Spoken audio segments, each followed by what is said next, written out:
വെള്ളക്കൊന്ന, മണിക്കൊന്ന, വെള്ളക്കണിക്കൊന്ന എന്നീ പേരിലൊക്കെ അറിയപ്പെടുന്നൊരു ചെടിയാണ് കേട്ടത്. ഒരടി മുതൽ 1.25 അടി വരെയൊക്കെയാണ് പൊതുവെ ഈ പൂങ്കുലകൾക്ക് നീളം വരുന്നത്.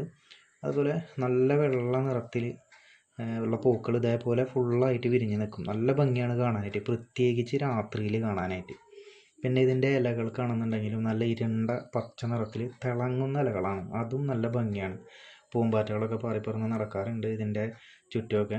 അതുപോലെ ഒരു കാര്യം ശ്രദ്ധിക്കേണ്ടത്, വെയിൽ ഒരുപാട് ആവശ്യമില്ല ഈ ചെടിക്ക്.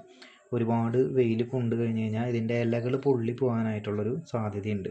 പിന്നെ നനവും വളരെ അത്യാവശ്യമാണ്. നനവ് കുറഞ്ഞു കഴിഞ്ഞ് കഴിഞ്ഞാൽ ഇത് പെട്ടെന്ന് വാടിപ്പോവും. വെള്ളം ഒഴിച്ച് കഴിഞ്ഞ് കഴിഞ്ഞാൽ പെട്ടെന്ന് അത് പൊന്തി വരികയും ചെയ്യും. പിന്നെ ഇതിൻ്റെ പുതിയ ചെടികൾ ഉണ്ടാക്കിയെടുക്കുന്നത് കട്ടിങ്സിൽ നിന്നാണ്.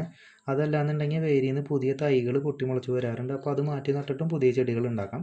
പക്ഷേ കട്ടിങ്സ് നടുന്നതാണ് കുറച്ചും കൂടെ എളുപ്പം.